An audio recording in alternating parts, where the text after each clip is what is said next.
Olá, bom dia, sejam bem-vindos ao Mais com Rádio Esporte. Já estamos por aqui nesse sabadão, nessa manhã, para falarmos de assuntos importantes. O Mais com Rádio Esporte de hoje vai debater sobre racismo no esporte. O racismo existe em nossa sociedade há mais de 300 anos, já vitimou milhões e milhões de pessoas e tem se tornado um tema central de discussão, tanto na TV aberta quanto na TV por assinatura e nas redes sociais, a partir do assassinato de George Floyd nos Estados Unidos. Um assassinato que aconteceu aí em maio, lá em Minneapolis, nos Estados Unidos, e que chocou todo o mundo. Então, tem se tornado esse tema aí necessário, importante e emergente, porque não podemos mais esperar. E é claro, o esporte é afetado por o racismo. E é por isso que eu tenho dois convidados muito especiais no programa de hoje para debatermos racismo no esporte. Eu dou bom dia, né? E seja bem-vinda para ela, que é uma super atleta aqui do Piauí, que é mãe, que é mulher, que é negra, que tem uma voz firme na comunidade, sempre lutando aí pela igualdade racial e pela igualdade de uma forma geral. Seja bem-vinda, Maria da Paz, bom dia. Bom dia a todos. É um grande prazer estar aqui com vocês hoje, principalmente debatendo esse assunto, né, que hoje está bem ativo em todos os lugares, então, obrigado pela participação. Nós é que agradecemos a Maria da Paz, é atleta, né, do atletismo e do lançamento de dardo, e vai ficar com a gente por esses próximos 30, 40 minutos para falarmos sobre racismo no esporte. Eu tenho a alegria também, o prazer de receber aqui no nosso programa ele que é diretor executivo do Observatório da Discriminação Racial no Futebol. Marcelo Carvalho, bom dia, seja bem-vindo ao Mais com Rádio. Bom dia, prazer estar aqui falando com vocês, prazer estar falando com você, Maria. Vamos discutir esse tema, né? Um tema que a gente vem levantando há muito tempo, que nesse momento está muito quente, né? Muito bom para debater ele, então estou à disposição aqui para a gente conversar. Bom, Marcelo, a gente que agradece demais por a presença de vocês dois aqui, que certamente vão enriquecer esse debate. E eu já começo com você. A gente citou aí sobre a questão do Observatório da Discriminação Racial no Futebol. Marcelo, como foi que surgiu o Observatório? Qual o objetivo? Como foi que vocês criaram? O Observatório ele surgiu em 2014 e ele surge logo após aqueles casos de racismo com Márcio Chagas, Tinga e o Arouca, no início do ano. 2014 era o ano de Copa do Mundo no Brasil, o ano que o mundo inteiro estava olhando para o Brasil. E o Brasil sempre se vendeu para o mundo como um país da democracia racial. E tinha no futebol uma fotografia dessa democracia racial, né? E aí, em 2014, com aqueles casos de racismo, o mundo descobre que a gente não vive numa democracia racial, a gente tem muito problema de racismo no Brasil, e o futebol deu essa visibilidade. E aí eu fui pesquisar os casos de racismo no futebol brasileiro, no esporte, né? E não encontrando informação, eu resolvi criar o observatório. Num primeiro momento, tinha o objetivo de monitorar os casos de racismo, né? E mostrar para a sociedade que eles não são esporádicos. E aí, conforme o tempo, ele foi crescendo.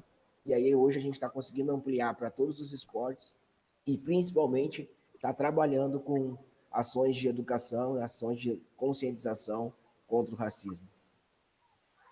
Maravilha, Maria. Você nasceu, né, foi criada a partir de projetos sociais do atletismo local. Eu te pergunto, foi muito difícil nesse seu início, por você ser mulher, por você ser negra? Foi mais complicado esse seu início, Maria? Não por conta que... Acredito que porque no atletismo a cor que predomina é a negra, né? Então, eu nunca tive problemas nenhum em relação a isso, em relação a ser mulher, em relação a ser negra, nem no meu início e nem na minha carreira toda.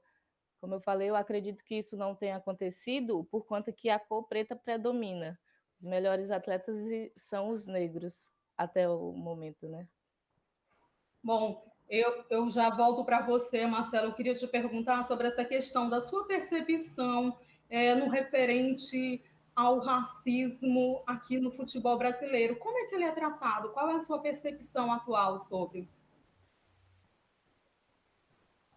Ele foi tratado durante muitos anos como algo que acontece esporadicamente, assim, né? Então, durante muito tempo a gente ouvia contar histórias de racismo no futebol, mas elas eram histórias que aconteciam, por exemplo, com grafite num ano, com tinga anos depois.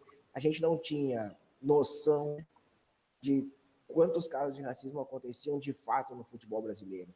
E isso mascarava esse racismo que a gente tem no esporte, né? Porque a gente está falando em incidente, a gente está falando na ponta do iceberg, a gente está falando na parte mais visível do racismo.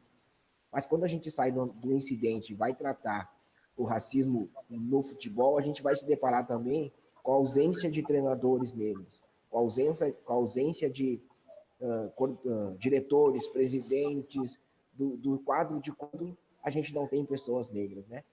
Tanto no futebol como em qualquer outro esporte no Brasil, ele é predominantemente administrado e gerido por pessoas brancas. E aí a gente vai dar de cara com esse outro racismo que a gente pouco consegue debater no Brasil, mas ele está presente. A gente não tem, por exemplo, mulheres nesses quadros de comando, né? Então, é um tema que o Observatório está conseguindo inserir a partir do momento que a gente conseguiu, com os dados monitorados, mostrar que o racismo existe, né? O incidente.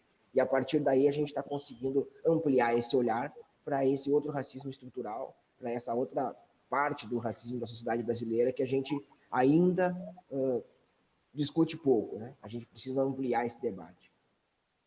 Bom, você citou aí sobre, né, o número reduzido de profissionais negros como técnicos, como dirigentes. Hoje, por exemplo, na Série A, você tem o técnico Roger Machado, né, no Bahia, e dificilmente você encontra outro treinador que seja negro, que esteja à frente de um clube na Série A. Se juntarmos aí a questão dos times de Série A até a Série D, talvez a gente não consiga preencher aí duas mãos, né, os dedos de duas mãos. E também sobre a questão de presidentes, de pessoas à frente dos clubes. Dificilmente você encontra, tem o que é Ponte Preta, e muitos você não encontra. O que dificulta isso, Marcelo? É esse racismo estrutural? Como é que a gente muda isso, essa realidade que acaba sendo tão injusta para os negros, para os atletas negros? Eu acho que a gente consegue mudar isso a partir do momento que a gente começa a debater mais o tema, né? O ano passado, naquele jogo que teve no Maracanã entre Fluminense e Bahia, Roger Machado e Marcão, que eram os únicos dois técnicos negros da Série A naquele momento, tiram a camisa do Observatório e aquilo chamou a atenção dos jornalistas, de toda a sociedade. E aí, depois do jogo, o Roger Machado deu uma fala maravilhosa sobre racismo estrutural, né? E que elevou o debate. A gente conseguiu debater o tema no Brasil, inclusive fora do Brasil, o olhar também veio para cá para debater a falta de negros nesses espaços. Eu acho que o primeiro passo é esse, né? O primeiro passo é a gente debater o tema. O segundo passo é a gente tentar entender dentro dos clubes e na sociedade por que isso acontece. E a gente apontar que isso é parte do racismo, né? Que o não convite a negros exercerem esses cargos faz parte do racismo. A gente tem entre os treinadores uma grande maioria de treinadores que são ex-atletas. Se esses ex-atletas, se essas pessoas são ex-atletas, por que os negros ex-atletas não fazem parte desse espaço? Como bem mencionou a Maria, a gente tem dentro do esporte brasileiro, do futebol, do atletismo, uma grande quantidade de negros. Por que esses negros não estão nesses espaços? E aí, no meu apontamento, é muito em cima do que a gente construiu sobre as pessoas negras, né? A história do Brasil construiu estereótipos negativos sobre as pessoas negras. Construiu uma ideia que nós não somos capazes de gerenciar, nós não somos capazes de administrar grupos, administrar espaços. E esse racismo ele vai se perpetuando. E no futebol, isso é muito forte, porque o futebol, geralmente nos clubes, ele é administrado por famílias que vão se revezando no poder. E essas famílias que vão se revezando no poder, elas não estão preocupadas com a diversidade, elas não estão preocupadas com incluir pessoas negras ou outras pessoas, né, negros, mulheres, não estão preparadas para debater, por exemplo, a presença de LGBTs nesse espaço. Mas eu acho que é isso. Assim, a gente começa, primeiro, denunciando a falta de negros. Segundo, debatendo o tema. E terceiro, é cobrando dos clubes, cobrando das entidades, né? Cobrando da CBF, por exemplo, que também não tem negros nos espaços, que isso mude. A gente precisa mudar essa ideia, essa falsa ideia, que nós, negros, não somos capazes de ocupar esses quadros de comando. Maria, eu queria saber de você, como é a situação atual aqui do atletismo e do esporte no Piauí? Os negros, eles são respeitados, têm um espaço respeitado, eles sofrem muito ainda discriminação pelo simples fato de ser negro. Como é que é essa questão aqui no estado? Olha, se a gente for observar, foi o que o Marcelo falou agora há pouco. No nosso observar, a maior parte dos treinadores são voluntários, né? Eles fazem trabalhos voluntários. Já presidentes, gente da comissão, pessoas da comissão, no caso, são pagos, né? Tem salários. E no nosso, se a gente for observar, a comissão realmente só tem pessoas brancas. A maior parte dos treinadores negros são voluntários. Realmente, se a gente for ver, a gente não está tão perto dessa comissão, mas no nosso observar a gente vê que, de qualquer forma, existe sim racismo, por conta que não tem pessoas negras na comissão, e se tiver, são muito poucas.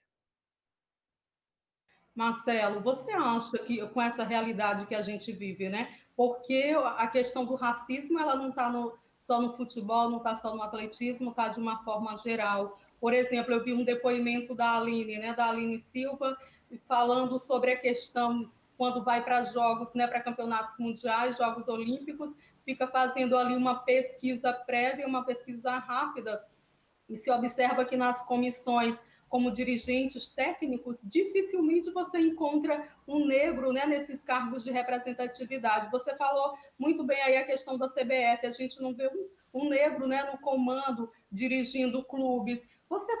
Você acha que falta diálogo entre os clubes, entre as organizações, as instituições, esses movimentos que busca a igualdade racial e até mesmo entre a torcida, Marcelo, já que a torcida aí é protagonista, já protagonizou assim cenas horrorosas de discriminação contra atletas negros, para que essa realidade mude?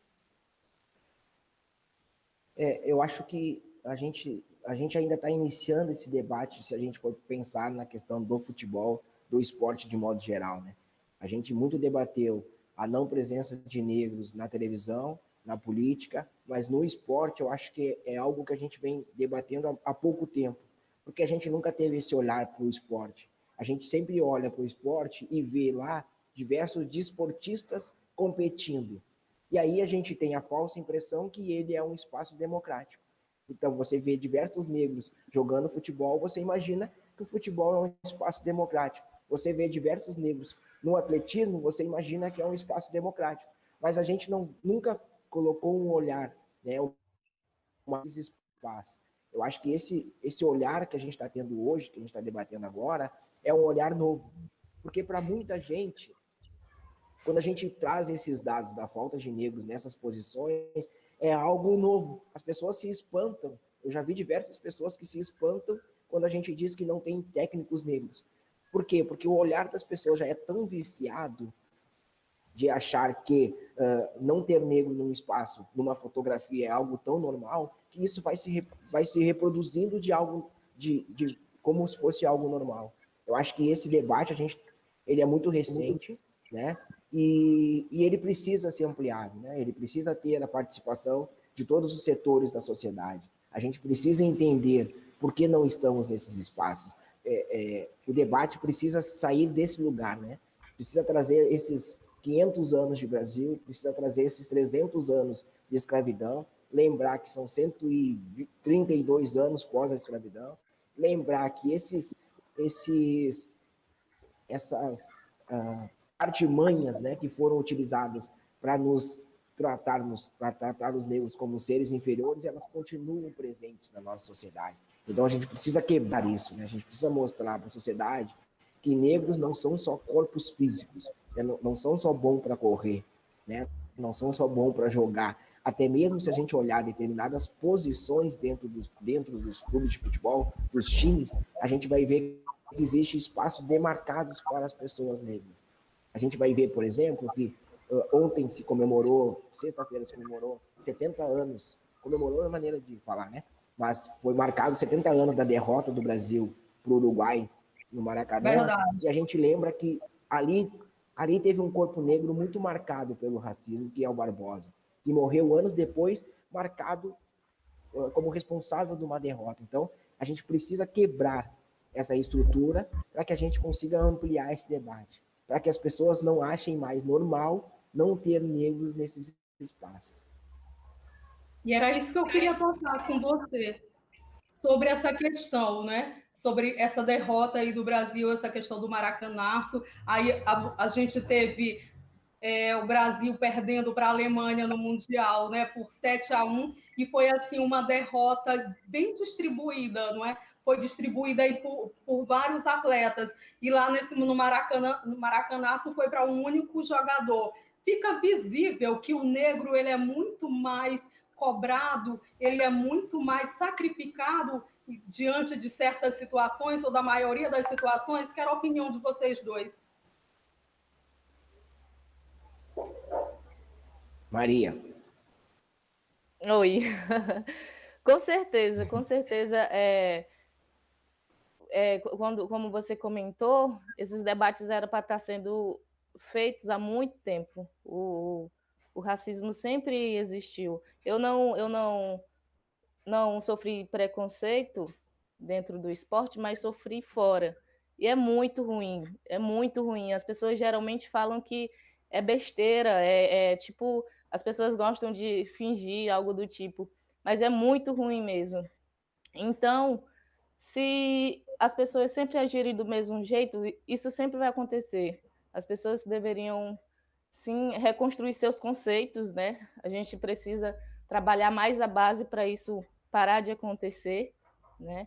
E a pergunta que você fez, sim, o peso maior sempre vai, sempre vai. Isso eu já vi, não aconteceu comigo, mas eu já vi acontecer em casos de revezamentos, né? Como são 4 pessoas, já aconteceram de colocar a culpa para um, que acontece esses erros, mas erro de passagem, erro de queda de bastão, eu já vi acontecer em relação a isso. Você quer comentar ainda, Marcelo? E é importante o relato da Maria, porque a gente precisa entender a sociedade brasileira que ela nos racializou, né? A gente é marcado pelas relações raciais, pela essa questão de negros e não negros, né? Então, por exemplo, quando a gente fala num erro de uma pessoa negra, ele se torna um erro coletivo. Porque a partir do momento que o Barbosa errou, todas as pessoas negras foram praticamente proibidas de jogar como goleiro, porque se tornou um erro coletivo. A gente não vê esse erro coletivo quando a pessoa que erra não é uma pessoa negra, é uma pessoa branca. Aí não é esse coletivo, né? Não é dividida essa culpa. Mas quando é uma pessoa negra, parece que todos os negros erraram. Então, depois de Barbosa, ninguém mais poderia jogar no gol. Então, é isso que a gente precisa debater, é isso que a gente precisa discutir. A gente precisa desconstruir que todos os negros fazem parte de uma mesma família. Se a Maria erra, o erro é da Maria. Se o Marcelo erra, o erro é do Marcelo. Ele não pode ser atribuído a toda uma coletividade, né? E na questão negra fica sempre marcado por essa característica de colocar o erro de uma pessoa para o erro de toda uma coletividade.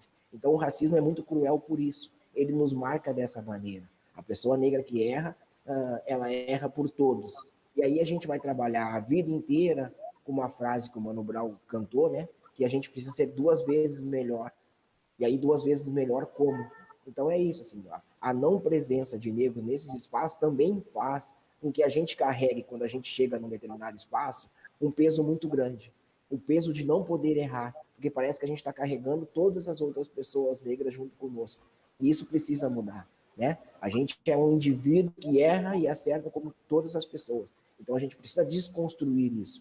desconstruir essa coletividade que nos é atribuída quando a gente erra. A gente precisa viver de forma mais leve. A gente não pode carregar todos os negros junto conosco, porque é muito pesado essa coisa que nos colocam de não poder errar, porque se tu errar, errou todo mundo, né? Então, o racismo, a característica dele é isso, assim, é nos marcar desta maneira. Por quê? Porque todo negro que chega em determinado espaço, ele é a exceção. Então, quando a gente fala do racismo, a pessoa vai lá e vai apontar, não, mas a Maria está lá, não, mas o Marcel está lá, não, mas nós somos exceções. É a exceção que confirma a regra, é a exceção que nos torna a carregar um fardo muito pesado.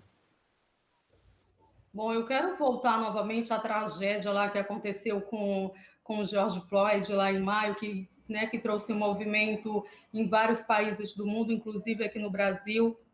E a nossa realidade também ela é lamentável para os negros, para os jovens negros.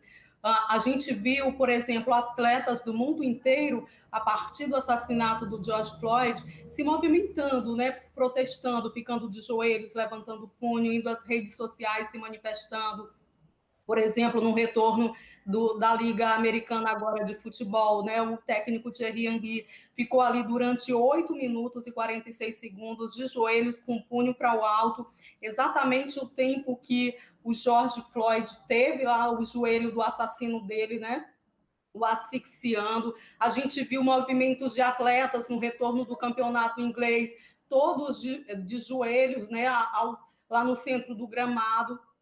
E a federação, os dirigentes ingleses dizendo que não iam punir os jogadores por esse protesto. Também futebol alemão, a gente teve o retorno aí do futebol espanhol. Marcelo, logo no reinício, quando marcou um gol, também o jogador brasileiro que joga no Real Madrid se manifestou de joelho, punho para o alto. A mesma coisa acontecendo com Vinícius Júnior. A gente viu também o Lewis Hamilton, o inglês Lewis Hamilton, ex-campeão da Fórmula 1, que é assim um ídolo mundial, fazendo sérias manifestações, indo para as ruas lá em Londres, para as manifestações, cobrando publicamente em suas redes sociais, tanto a Fórmula 1 quanto a sua equipe, a Mercedes, e os seus próprios colegas pilotos lá da Fórmula 1 que viessem a público se manifestar contra o racismo, porque era uma situação que ele estava bem triste. Aí eu te pergunto para vocês dois, afinal, e agora nesse retorno da Fórmula 1, ele conseguiu, lá na largada, antes da largada, alguns pilotos o acompanhando, ficando de joelho nas 2 corridas da Áustria e também no GP da Estíria. E aí, quando ele venceu lá na Estíria, essa última corrida, no pódio, levantou o punho, comemorando. E, assim, o Hamilton, qual a importância de atletas como o Lewis Hamilton, que é um ídolo mundial, nessa luta, no combate, o racismo, lutando pela igualdade racial? Marcelo, Maria. Bom, com certeza esse é um atleta muito visado, um atleta espelho. Então, isso sempre deveria acontecer.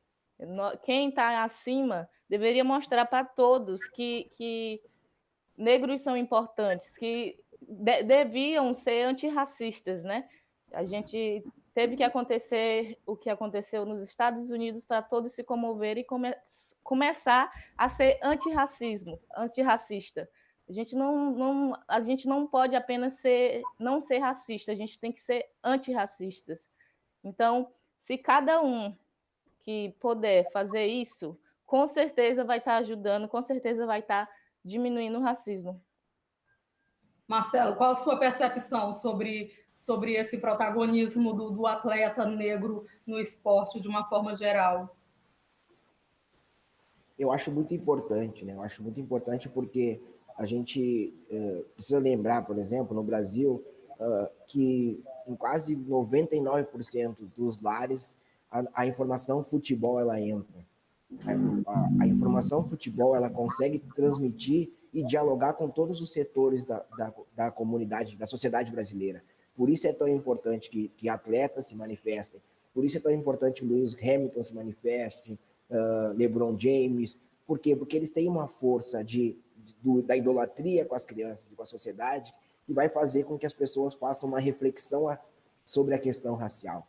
A única questão que eu pondero é que a gente precisa lembrar que aqui no Brasil, num primeiro momento, a imprensa, né, principalmente a imprensa, ela nunca valorizou a fala de atletas negros. Ela nunca quis ouvir atletas negros sobre a questão do racismo. Ela sempre cobrou que atletas negros se manifestassem, mas ela nunca incentivou, e ela nunca protegeu quem se manifestou. Então a gente precisa lembrar que aqui no Brasil, a maioria das pessoas negras que se manifestaram sobre racismo, elas foram ou silenciadas ou elas sofreram represálias. E a gente vai pegar, ao longo da história, todos os atletas que se manifestaram e a gente vai ver o que aconteceu com eles. Então é importante a gente falar isso, porque quando a gente cobra, parece que é uma coisa fácil se manifestar, parece que é uma coisa muito aceita, e não é. Então esse silenciamento e essa represália que sempre existiu vai fazer com que a maioria dos atletas brasileiros não queiram se manifestar. Porque a gente vê no cenário Brasil que a maioria não quer se manifestar. Existe hoje alguns atletas se manifestando, existe hoje alguns clubes se manifestando, mas é algo recente, porque ao longo da história nunca foi incentivado. Por isso que eu acho super importante que os atletas se manifestem, mas eu acho que a gente precisa pensar na maneira que a gente cobra esses atletas. Porque a gente precisa pensar assim, será que Pelé seria Pelé se ao longo da carreira dele ele tivesse sempre falado de racismo? E a gente vai lembrar do Tom Smith, né, nas Olimpíadas de 68, que são exemplos para o mundo inteiro hoje. A gente precisa lembrar que eles, depois da manifestação, eles foram expulsos. Isso, eles foram expulsos dos jogos, eles sofreram diversas ameaças, eles e a família deles. Então a gente precisa trazer essa história para que não pareça que o atleta negro é omisso e que o atleta negro brasileiro é alienado. Não, a gente precisa pensar e lembrar que o racismo fez com que esses atletas sofressem represálias. E mais recente, a gente pega o Aranha, por exemplo, que se manifestou de forma veemente sobre racismo. O Aranha não teve mais grandes oportunidades. Então a gente precisa lembrar desses fatos antes de cobrar atletas. Mas isso não quer dizer que eles não podem falar. Isso não quer dizer que eles precisam continuar em silêncio. A gente tem que mudar isso. Mas a gente muda isso incentivando os atletas, não cobrando. E a gente muda isso valorizando quem está falando. Tem uma leva nova de atletas que vem se comunicando com a sociedade a respeito do tema. A gente tem o Gregory, do Bahia, a gente tem Jean-Pierre, do Grêmio, Lucas Santos, Richardson. A gente tem inúmeros atletas que estão falando sobre o tema. A gente precisa ouvir eles e não cobrar quem não está falando. Então, eu acho que é isso. Assim, é uma mudança de posicionamento que está acontecendo nesse momento no Brasil. E também lembrar que no Brasil a gente sempre lutou, né, contra essas violências. A única questão é que a violência contra quem luta por direitos humanos ela é muito maior. Toda vez que morre um menino numa comunidade do Rio, a comunidade desce o morro para ir reclamar dessa violência, mas a polícia faz uma repreensão forte. Então a gente precisa lembrar disso, né? E valorizar as ações que já ocorreram ao longo da história aqui no Brasil. Bom, eu queria agora convidar você, Marcelo, também a Maria da Paz, e você que está em casa nos acompanhando, para acompanhar um vídeo exatamente do Observatório, né, da Discriminação Racial, que lançou recentemente a campanha Poderia Ser Eu. Então a gente vai acompanhar e em seguida a gente comenta um pouquinho.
Poderia ser eu. Poderia ser eu. Poderia ser eu. Poderia ser eu. Poderia ser eu. Poderia ser eu. Poderia ser eu. Poderia ser eu. Poderia ser eu. Poderia ser eu.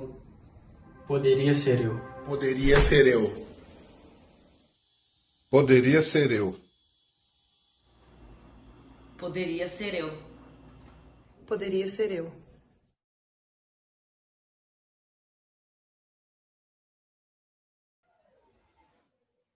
Forte, não é, minha gente? Poderia ser eu, poderia ser você, Maria da Paz, poderia ser o Marcelo, o Fernando, poderia ser qualquer um de nós. Muito forte. Eu queria saber de você, Marcelo, o que motivou essa campanha? Você já vinha falando um pouquinho sobre isso, mas o que realmente, qual foi o start assim que fez com que vocês produzissem essa campanha? Há muito tempo a gente estava procurando uma maneira de conversar com a sociedade através da força dos clubes sobre a violência contra a população negra. Mas a gente reconhece a dificuldade de ter os clubes de futebol como parceiros para falar de um tema mais complicado, né? A gente precisa ter um pouco de audácia no sentido de falar sobre a violência, o genocídio da população negra. Porque a gente percebeu ao longo dos anos que as manifestações dos clubes elas estavam muito pautadas na valorização dos atletas negros que sempre jogaram nos clubes. Mas valorizar atletas negros que deram certo nos clubes, no meu ponto de vista, é fácil. Porque a gente está falando de pessoas que são ídolos, né? E a gente entendeu que a gente precisava ir um pouco além. A gente precisava lembrar a sociedade que essa bala que não é perdida, né? Porque todo mundo diz que é uma bala perdida, mas ela não é perdida porque acha corpos negros, ela poderia atingir qualquer um de nós que estamos... Isso. Ela poderia atingir qualquer um de nós que está aqui hoje. E a gente não estaria aqui hoje se essa bala tivesse nos atingido. E principalmente porque cada corpo negro que uma bala dessas atinge, as manchetes dos jornais, elas sempre tentam normatizar isso, né? Então, por exemplo, ela não usa a palavra assassinado. O Miguel foi assassinado a partir do momento que é deixado dentro do elevador, a própria sorte, ele foi assassinado. O João Paulo, todas essas crianças, elas foram assassinadas. Mas aí a gente vai ver no jornal, está lá escrito que uma bala perdida, um confronto da polícia, morreu porque estava em determinado espaço, em determinado local, em determinada hora. Parece que isso tudo faz com que seja normal morrer se você estiver naquele espaço, naquele lugar. E a gente quer chamar a atenção da sociedade, usando a força dos clubes, para quê? Para um alerta dizendo que poderia ser eu, poderia ser a Maria, poderia ser qualquer um de nós que hoje está aqui falando, que está aqui sendo valorizado por suas ações, porque são corpos negros que caem, são jovens que morrem. E aí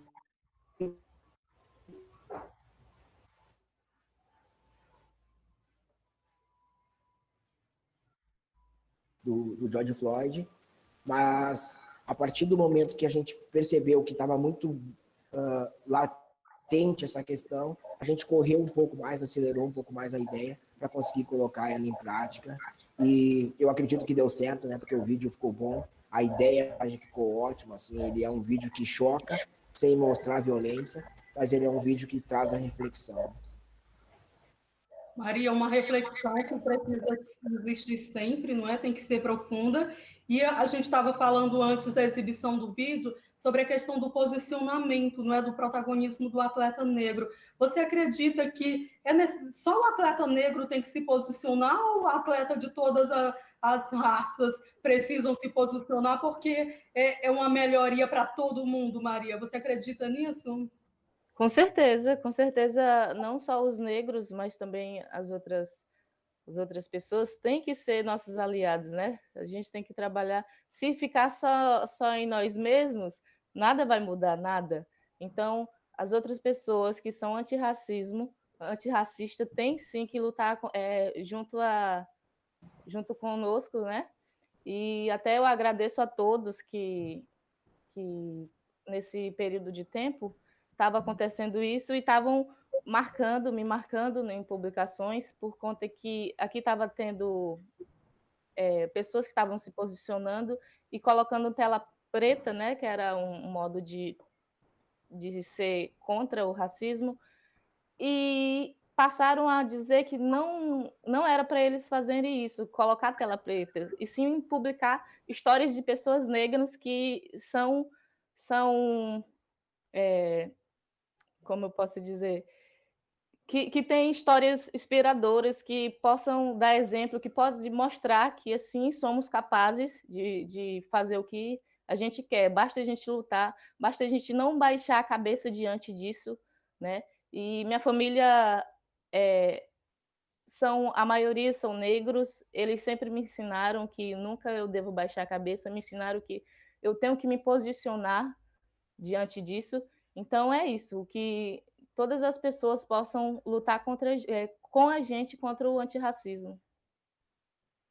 Bom, histórias que são diversas, não é, na vida, na sociedade, no futebol, no atletismo, no esporte de uma forma geral. Eu convido mais uma vez vocês que estão aqui com a gente, o Marcelo e a Maria da Paz, para acompanhar uma dessas histórias, Maria, porque a gente pediu um depoimento de uma dessas pessoas que já sofreram, né, esse tipo de situação, discriminação, racismo na vida. Ele é atleta amador, hoje está em Jundiaí, São Paulo, e conta um pouquinho dessa história para a gente. Vamos conferir.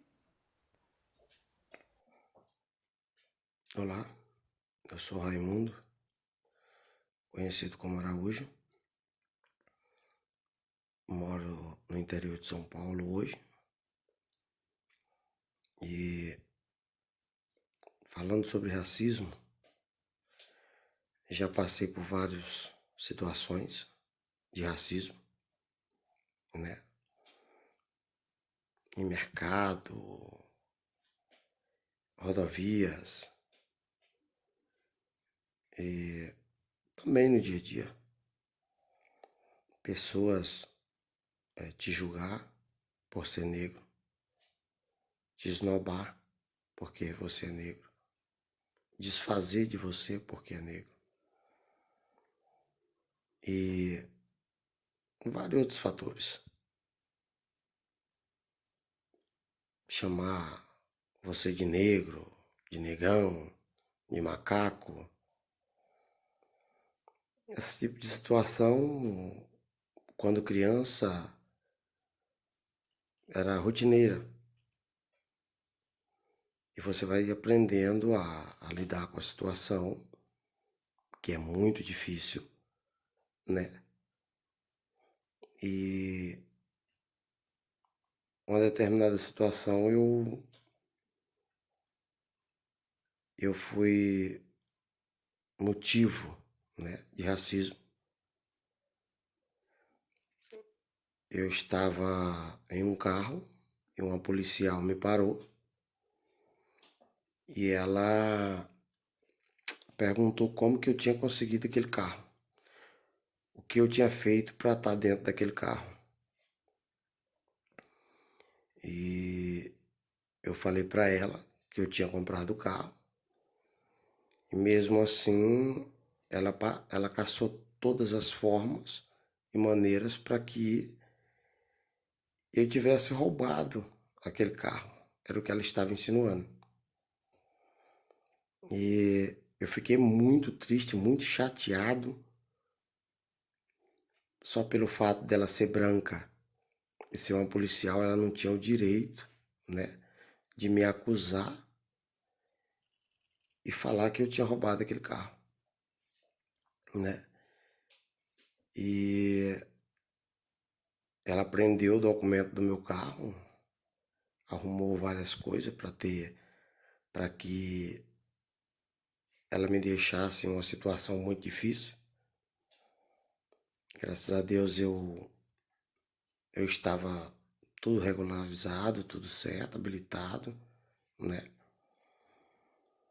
E quando ela viu que não tinha mais nada, que não conseguiria me prejudicar, ela falou que os pneus do meu carro estavam careca, que estava ruim, e iria prender o documento do carro que eu tinha que trocar.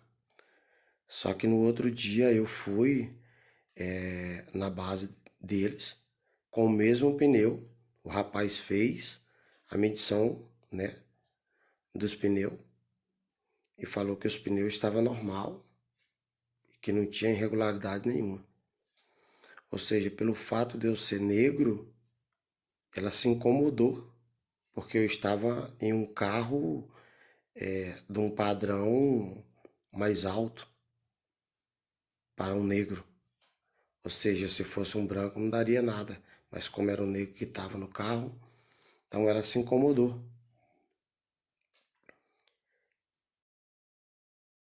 Racismo no esporte, um tema super necessário, extremamente importante, que toda a sociedade tem que debater. E comigo hoje no programa, Maria da Paz, atleta aqui do Piauí, do lançamento de dardo, Marcelo Carvalho, que é diretor executivo do Observatório da Discriminação Racial no Futebol. Marcelo, eu volto com você sobre um dado que o próprio observatório lançou, né, divulgou, que é sobre a questão dos casos de injúria racial que aconteceram em 2019. Um recorde, né? Foram 56 casos, 12 ocorrências a mais do que no ano de 2018, um aumento aí de 27,2%. O que justifica esse aumento quando se tem uma discussão mais ampliada sobre o assunto?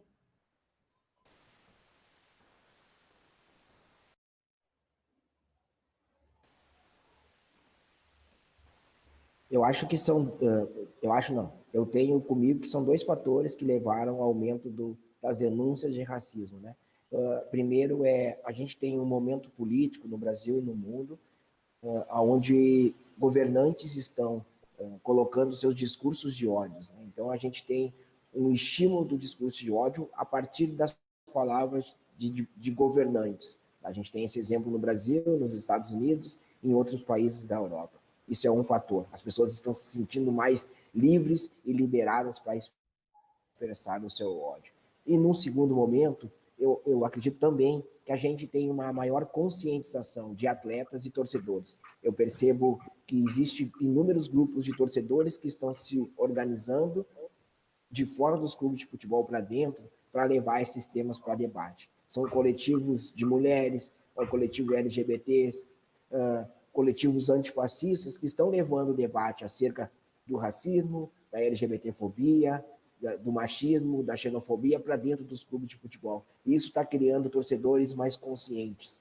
E isso está fazendo com que esses torcedores denunciem os casos de racismo que eles percebem na arquibancada ou em outros espaços. E também atletas, né? Os atletas estão quebrando esse silenciamento. Eu sempre disse que existe um silenciamento posto aos atletas. De alguma forma, eles temem falar de racismo, mas a partir do momento que um atleta fala, o outro também está ganhando coragem, e a gente está vendo nesse ciclo, né, mais denúncias de racismo e mais atletas se manifestando. Então, eu acho que são esses dois fatores, e posso agregar mais um, que é a imprensa, né? A imprensa vem trabalhando esses casos de racismo de outra forma. Se até 2014 isso não era notícia, a partir de 2014, todo atleta que denuncia racismo, a imprensa ouve e a imprensa noticia.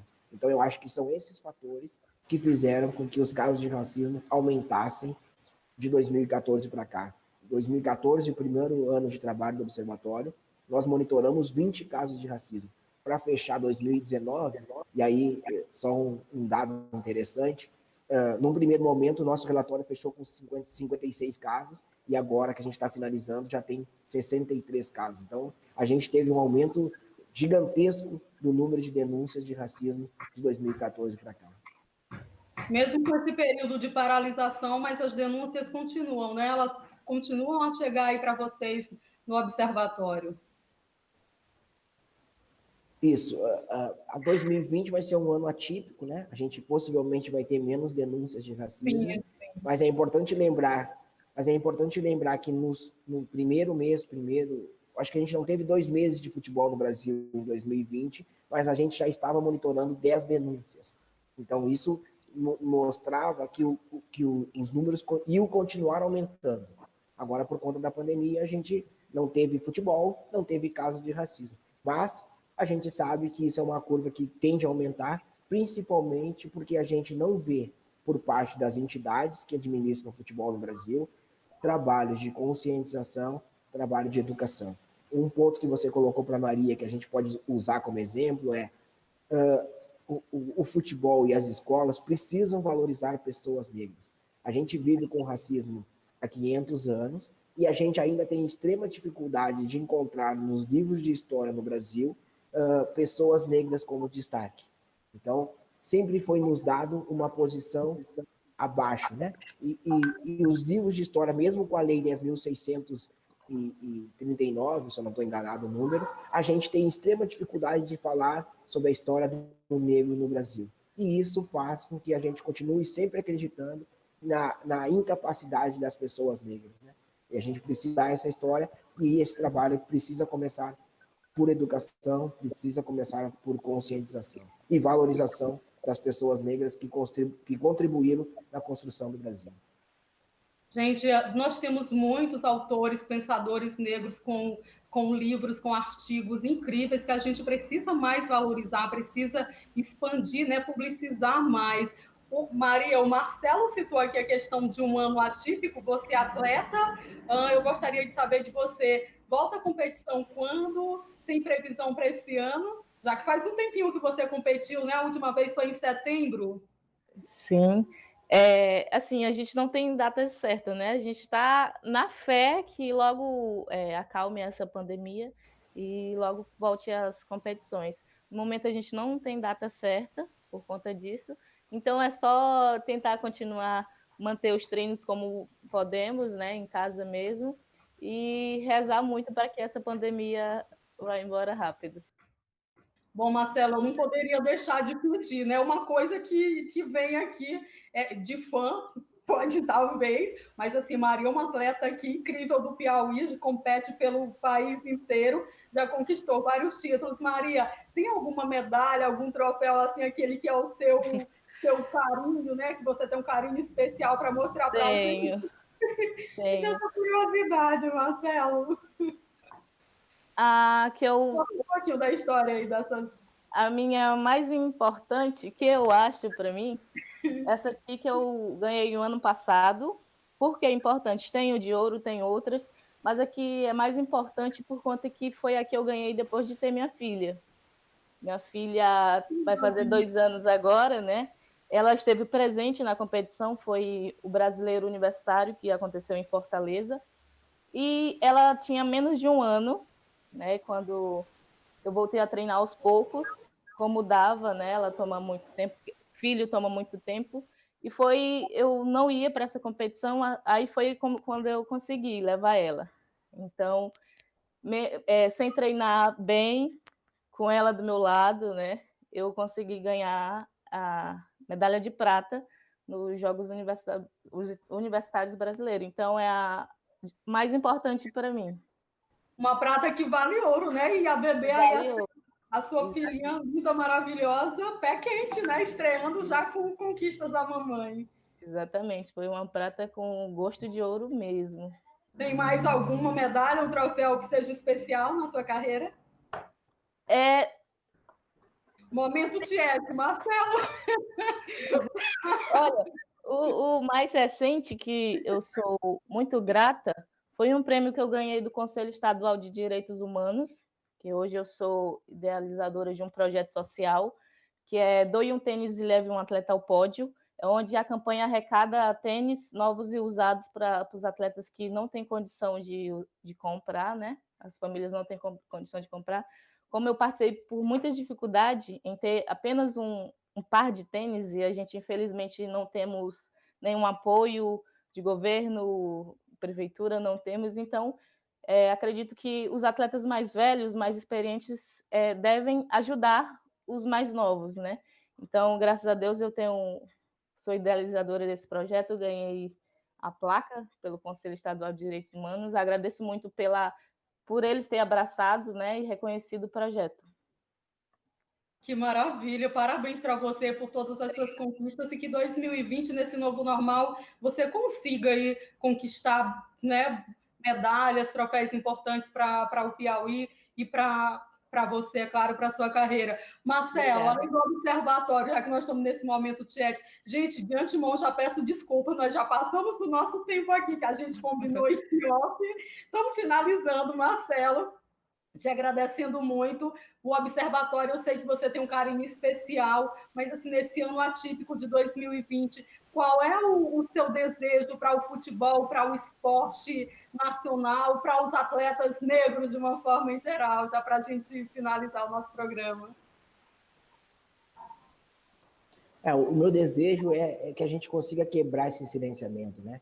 O meu desejo é que a gente consiga ouvir a história da Maria, que a gente consiga ouvir a história de tantos atletas negros e valorizar essas histórias. Eu acho que eu conhecia aqui o projeto da Maria que eu não conhecia, que ela busca ajudar outras crianças. Então é isso, né? A gente precisa entender o nosso lugar, e a Maria está fazendo isso de forma maravilhosa, né? Entender o lugar dela e ajudar outras crianças para que elas também consigam, se não se tornarem atletas profissionais, mas que elas consigam ter esperança, né? Que elas consigam ter o contratempo da escola, elas utilizem isso de forma positiva. E eu acho que é isso, assim, eu gostaria, o meu objetivo para 2020 é que os atletas brasileiros quebrem o silenciamento, falem cada vez mais de racismo, falem cada vez mais e entendam que é a força deles que fez eles chegarem naquele espaço, mas a gente não pode cair nessa falácia da meritocracia. A gente precisa entender que nós vencemos, mas milhões de outros irmãos negros não venceram por conta, muitas vezes, do racismo. Então, a gente precisa ajudar as nossas comunidades, a gente precisa ouvir os atletas e a gente precisa usar a força do esporte para dialogar com a sociedade, para que a gente consiga vencer esse momento de ódio que a gente vive, né? De discurso de ódio, de manifestações de ódio. A gente precisa vencer esse momento e, principalmente nesse momento, o que eu quero pedir para todo mundo é: fique em casa. A gente precisa vencer esse vírus, a gente precisa sair dessa. O novo normal vai vir, a nossa vida vai voltar ao normal, mas a gente precisa, nesse momento, entender e ouvir os cientistas e ficar em casa. Eu acho que a gente precisa sair dessa pandemia vivos, né? A gente vai ficar um tempo sem se ver, sem estar perto de amigos, de familiares, mas tudo bem, vamos entender que isso é o momento, que depois disso a gente vai estar de novo no estádio de futebol, nas pistas de atletismo, com a nossa família. Eu que sou gaúcho, vou estar de novo comendo churrasco com todos os meus familiares, mas é isso, assim, nesse primeiro momento fique em casa, vamos vencer o vírus unidos. Abraços para todos os gaúchos, né, para todo mundo. Maria, qual o teu desejo para 2020, já nesse ano atípico, onde a nossa prioridade é a vida, né? Sobreviver a esse vírus, como o Marcelo citou. Qual o seu maior desejo? É que realmente essa pandemia passe rápido, né? Que ela está causando muitas doenças, principalmente, não só o vírus, e sim mais psicológico, que as pessoas estão adoecendo muito por isso. Então, que elas não se abatem a isso, que logo a gente vai passar por essa pandemia. Então, sempre procurar ocupar a mente e não deixar de fazer exercício físico de jeito nenhum, porque todos nós sabemos que ele ajuda em tudo, né? Não só em saúde física, mas também mental. Então, que todos nós se juntem em relação a obedecer o que a gente deve fazer, que é ficar em casa, sair só quando for realmente necessário, que logo a gente deve botar tudo nas mãos de Deus, que logo todo mundo estaremos juntos de novo. Maria da Paz, atleta do lançamento de dardo aqui do Piauí, Marcelo Carvalho, diretor executivo do Observatório da Discriminação Racial no Futebol, imensamente grata pela disponibilidade de vocês, por tantos, né, por esse debate tão rico, e assim, muito obrigado mesmo por esse momento. Quando nós estamos à disposição, acho que a gente ficaria horas e horas falando sobre esse tema, a gente pode voltar várias vezes ainda discutir sobre esse tema que é tão necessário. Muito obrigado mesmo pela disponibilidade de vocês, um ótimo dia, agradeço de coração. Sucesso, Marcelo, com o Observatório, sucesso, Maria, nos projetos. Muito obrigada a você também que ficou em casa nos acompanhando. O Mais com Rádio Esporte vai estar de volta no próximo sábado e tem a direção geral do professor Iraildo Mota, produção do Fernando Nepomuceno, apresentação de Gildene Costa, essa que vos fala. Obrigado, gente. Ótimo sábado. Use máscara, fique em casa, se proteja. Tchau, tchau.